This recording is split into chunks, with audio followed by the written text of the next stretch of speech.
2019 সালের পর ফের ঐতিহ্যবাহী পৌষ মেলার আয়োজন করতে চলেছে শান্তিনিকেতন ট্রাস্ট ও বিশ্বভারতী কর্তৃপক্ষ।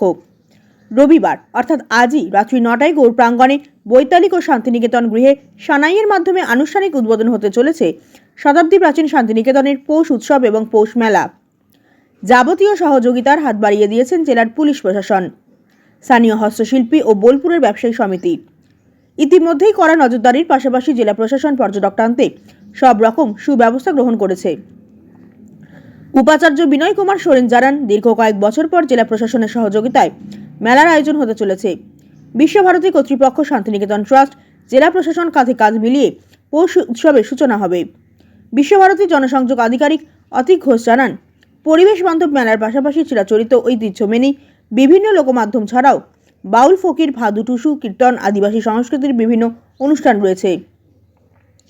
তবে এবারে বিশেষ উল্লেখযোগ্য প্রেসিডেন্সি সংশোধনাগারের আবাসিকদের বিশেষ অনুষ্ঠান রয়েছে। বীরভূম, বোলপুর থেকে যিশু পরামানিকের রিপোর্ট, ডেইলি নিউজ কলকাতা।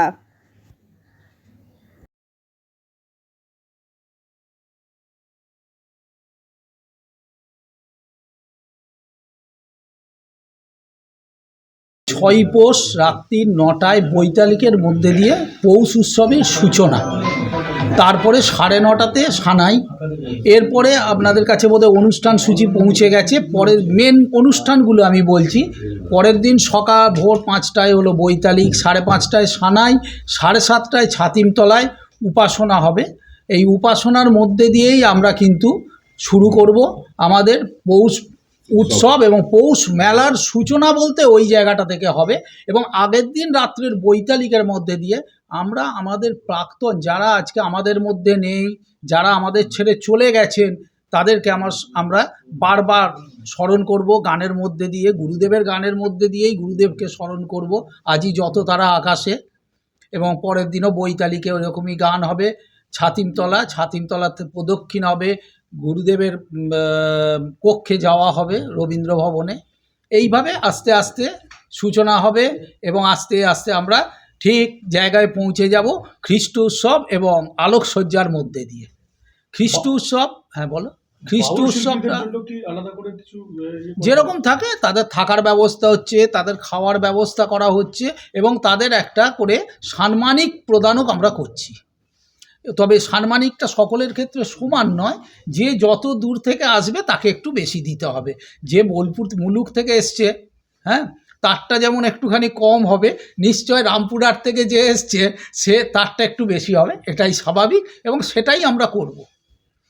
এইভাবে বাউল, ফকির সব কিছু। তার আগে অতীকদা আমাদের পিয়ারও বলেছেন যে সংশোধনাগার, প্রেসিডেন্সি সংশোধনাগারের আবাসিকরা আসছেন প্রোগ্রাম করতে। ওনারা ওটা 26 তারিখ সন্ধ্যে 6:30টায় আধ ঘন্টার একটি প্রোগ্রাম করবেন। অলকানন্দা দেবী আসছেন, নাইজেল আসছেন। এই পর্যন্ত আমাদের কাছে খবর হয়েছে। এর জন্য ধন্যবাদ জানাই আমাদের মন্ত্রীকে, স্থানীয় চন্দ্রনাথ সিংহকে। তিনি তাকে এটা আমরা খুব আবদার করেছিলাম এবং তিনি এটা করে দিতে পেরেছেন। এইভাবে সকলের সহযোগিতা নিয়ে খুব ভালো অনুষ্ঠান হবে। বিনোদন মঞ্চ হবে, আমাদের ভেতরে পৌষ উৎসব হবে, পাঠভবন শিক্ষা সত্রের সমাবর্তন হবে।